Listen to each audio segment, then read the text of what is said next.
Hello everyone, Treecks here, and welcome back to the Legend of Zelda Oracle of Ages. In the last episode we found Minigame Central. What is Minigame Central in this game? The eastern side of Rolling Ridge. It is actually in this area on the overworld map, in case you were wondering. And that's where we are right now. And we're also in the past. We did check out a bit in the present already. Even played the first minigame there already, a dancing minigame.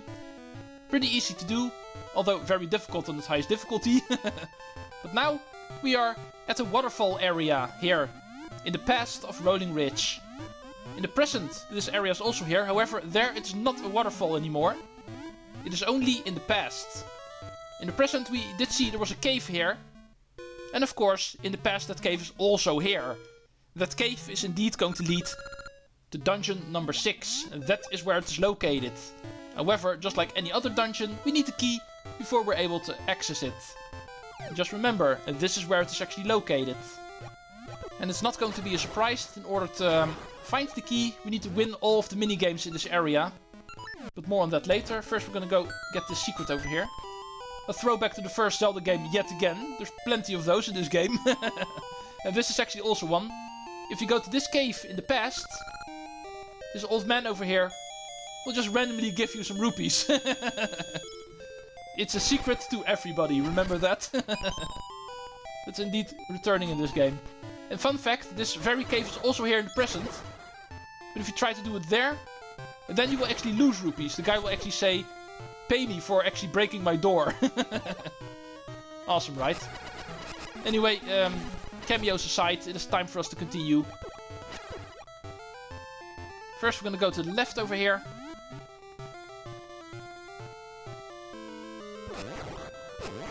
Over here. You can actually find another cave, and that one I'd like to go into first. There's a chest here, indeed. My notes are correct once again. Oh. Yeah. Just wasted the bomb.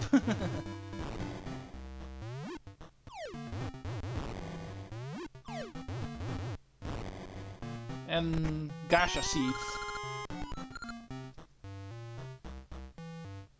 Anything else in here? A switch hook required by the looks of it.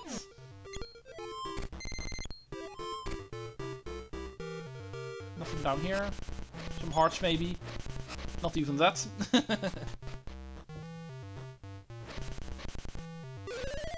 with that we get to the higher area in the past. That is how we get up here. If you come from the past. That is pretty obvious.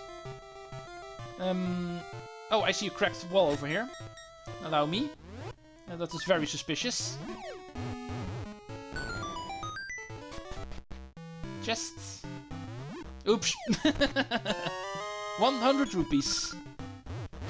I'd much rather have bombs, by the way. I'm wasting way too many. And this also looks suspicious, this big row of bushes. I'm pretty sure if we go stand on the final one, we can actually get ourselves a secret. Just remember which screen we were on. The top right screen of the overworld. What was it again that we saw there? In the present? Heart piece! Only 2 more to get in the game. Almost done with those already. One of them is actually maples. And the other one we're going to find in the last area of this game.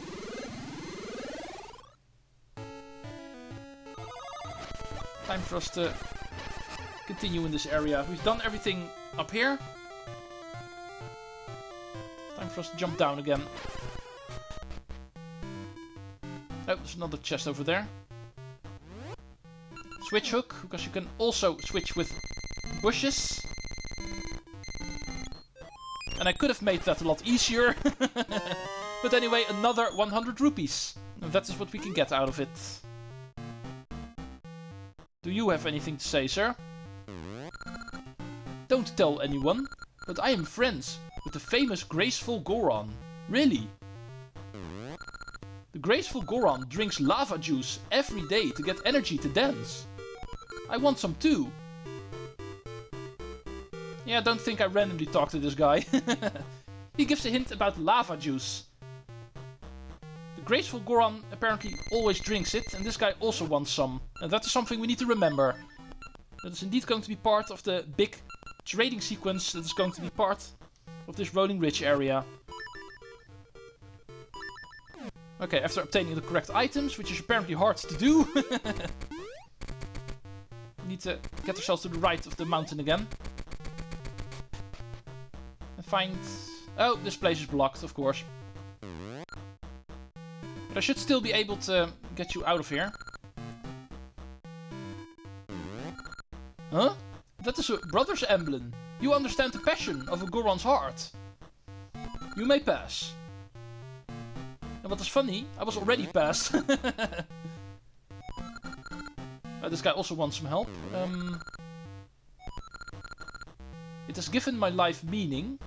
I need an heirloom that will teach my descendants to value life. It'd be great if you could bring me something unique. Interesting. Both of the Guardian Gorons in the past and present want something from me.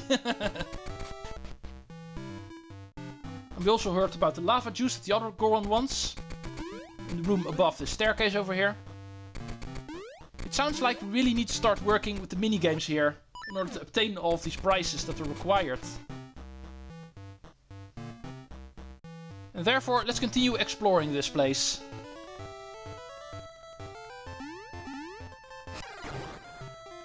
Okay, this seedling is actually placed right against the wall, and therefore we can only move it with the switch hook.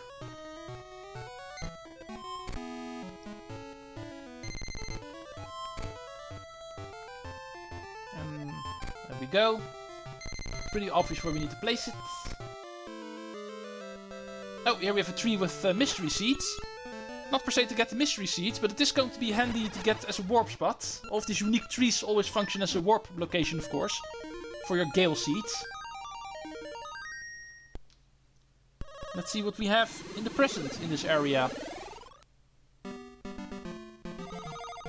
Well, in the present we can actually cross this place, it looks like. The Fine is of course also going to be here now. Let's first kill you, because I don't like you.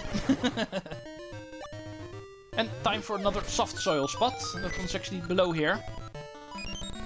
Might as well plant a seed here. What do we have? Here's a cave that actually leads to one of the minigames, as you can see. And this is going to be the target cards minigame. Great fun. It's indeed going to be very fun. One of my favorite minigames to play. Unlike the dancing minigame. Let's see what we have to do here. Welcome to target cards. Fire your seed shooter while riding in a cart. If you hit enough targets, you will win a prize. Up to 3 misses wins 20 rupees. Want to try? It costs 10 rupees. I will.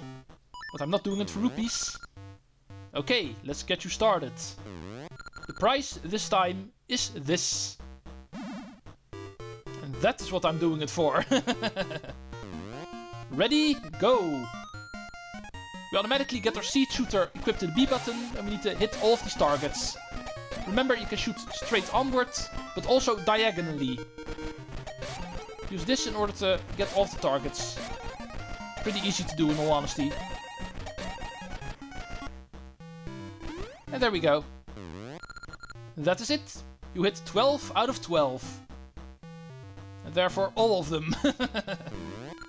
Perfect! Nice shooting. You win a prize. We get rock brisket. Ready to try again? Yeah. Okay, let's get you started. The prize this time is this. Boomerang. This is indeed a minigame we want to play twice at least.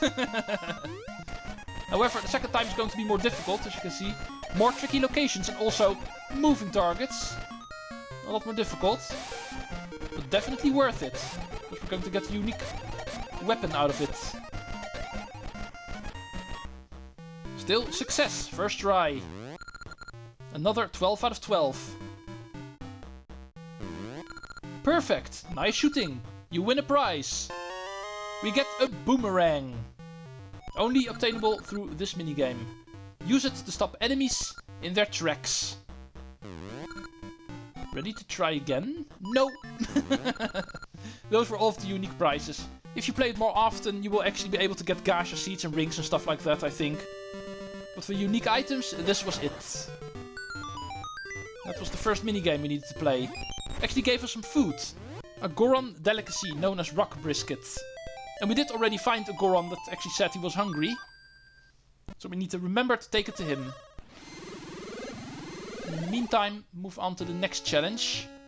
We simply need to go to the past and then enter the same cave to find out. There's another target game here. However, this one actually looks a bit more familiar than the previous one. This is Goron Gallery. Our game was a big hit in Lina Village. Right now, we are offering lava juice to one player with an excellent score. Lava juice, also something we're after, remember? So this we also need to do. Want to try? It costs 20 rupees. Okay, we know how this game works. Do you want to hear the rules?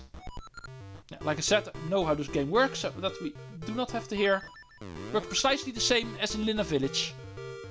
In fact, like this guy says, it actually hails from over here. The game in Lina Village is actually modeled after this one, sort of say. However, the pattern for this one is a lot more difficult, of course. It's not going to be entirely the same. Oh, I see a fairy over there. Thank you. 160. I want to hit the middle. Those are definitely the easiest ones. If you can simply hit the two middle blocks because of a fairy or two blue ones being there, those are the ones you want to go for.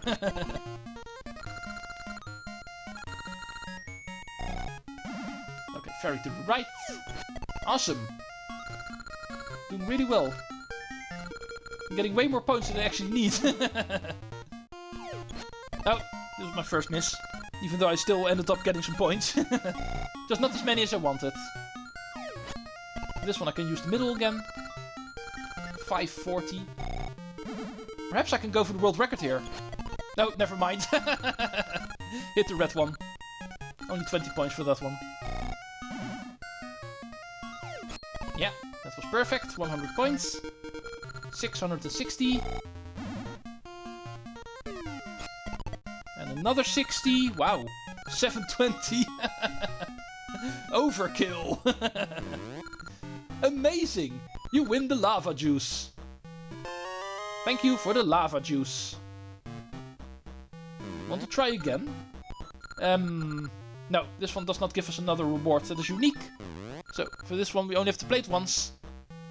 I've also already played it enough times in Lina Village, so don't mind me if I'm a bit tired of this minigame already. Even though it does seem that I'm quite good at it, if I need to be honest. But when it comes to prizes, I don't have to play it again. Next up we want to jump down here. This is actually how we get to the tree that we saw earlier. And therefore also obtain ourselves a warp point.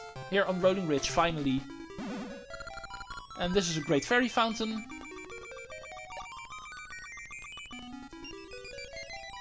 Very easy location to get to, because you can simply warp here. Now, we want to return to the dance hall. Because, you were the one I needed to give the food to, I think. Oh no, he's about the heirloom. Yeah, this is the guy that wants the vase, and that is an item we don't have quite yet. The vase we actually get through another time paradox, if I need to be honest. It's pretty interesting how that works, we will find out in a moment. In that case, I think we need to warp back to the present. The protection Goron in the present, he was the one who wanted food.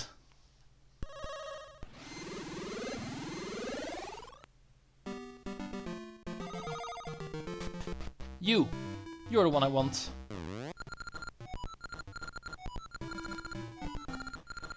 Yeah. Ugh.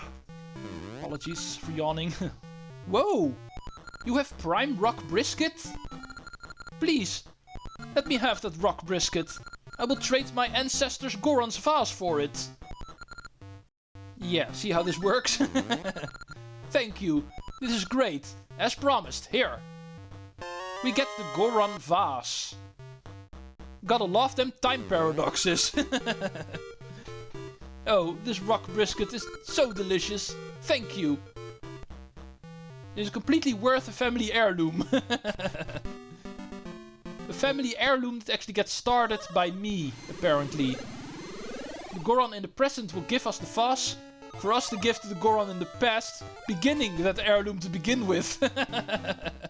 How does that work? This game loves playing around with time paradoxes, that is pretty obvious by now. Whoa, that vase! What a fine Goron vase! Please, let me have that vase. I will trade you some Goronade for it. Goronade. Thank you. This is great. As promised, here. We get Goronade. One quick gulp will keep you awake. I'm going to treasure this vase. Yeah, and in a couple of generations from now, it is going to be given away to me. So I can give it to you. Awesome. Next order of business. Returning to the top of the mountain so we can actually do the final minigame, which is also the most fun of the minigames. Luckily, we have a warp point over there now, so we can easily climb back up. Right over here. And let's make our way to the present. Now that we have the Goronade, combining it with the final minigame we still have to play. We can get that item and finally get ourselves the key. Because don't forget, that is what we're all doing this for. Let's see where you were again. Somewhere over here. Yeah, this was the split pathway leading to minigames. Final one we still have to do, to the right, the Big Bang game. That's one we couldn't play earlier. And that's because of this sign over here. Wanted, energy drink. Big Bang owner. In this game you can only play after receiving the Goronade, as you can see. So no matter what, you're doing this one last. Which is a good thing, because I think this is the most fun of all the minigames. Huh. I've worked so many late nights lately. I don't feel up to playing games. And I dug up a great prize too. Oh well. Hey, that is Goronade. One drink of that charges you up. Will you let me have it? Of course, otherwise you won't let me play. I'm wide awake now. Thanks. I'm going to open up shop. Do you want to give my game a try? The first game is on the house. You want to try? Yeah. Of course. Do you want to hear the rules? Yeah, this minigame is new, so please. When the game begins, try to dodge or throw the bombs that start falling all around. See how long you can last. You will get a wonderful prize if you last through it all. But if you get hit even once, you will fail, okay? Awesome, a dodging minigame. And this time the prize is this. Ooh, key! I am ready for the key. Yeah, we got thrown into this arena. And speaking of throwing, a lot of bombs get thrown in the arena with us. And our job is to avoid all of them. And the reason why this game is so fun is because of this. It gets really crowded all of a sudden at the end. Awesome. This one I think is worth trying more than once. If only there were more prizes to obtain here. Unfortunately, no. Amazing. Take your prize. You got the old Mermaid Key. Emphasis on the old Mermaid Key. Want to try again for 10 rupees? Yeah, I would want to, but unfortunately there's no other prizes to obtain here other than rupees. Or perhaps gacha seeds and stuff like that. I'm unfortunately going to have to move on. With the old key that we received, we technically have a way to enter the dungeon. However, we also technically do not. How that actually works, we'll be finding out in a minute. First we need to get back to the past. There's still one more thing we need to do there. key that we just got was an old Mermaid Key. The key, of course, also already existed in the past. Here we can also receive it. But of course, in the past, it is not going to be old. And that is going to be the introduction to one of the most complicated dungeons so far in this Zelda game. We are obviously not done yet in this area. Remember this guy that actually talked about lava juice? What if we actually give it to him now and see what that will actually do? Hey! That key! Looks like the Mermaid Key that the graceful Goron has. You want the graceful Goron's key too? Aren't you greedy? Look, I don't know if it will work, but if you give me your lava juice, I will introduce you to the graceful Goron. So, can I have the lava juice? Yes, you can. I want that other key. Okay, take this letter of introduction to the graceful Goron. We get a letter of introduction. If you show that to the graceful Goron, he will understand. Yeah, unlike the graceful Goron in the present, that actually immediately allowed us to dance, there's also one in the past over here. The first generation of graceful Goron, you might say. However, to him, you first need to prove yourself. He does not immediately allow you to dance, and therefore this letter of introduction is required before we're allowed to actually interact with him. And that is going to lead to another dancing minigame, this time in the past, with the true master, you might say. And we can apparently obtain ourselves a second key. 2 keys we will then have in our possession. I think you can guess what that is going to mean. Next time we are going to find out about the most complicated dungeon so far in The Legend of Zelda Oracle of Ages. Thank you all for watching, and Treecks out!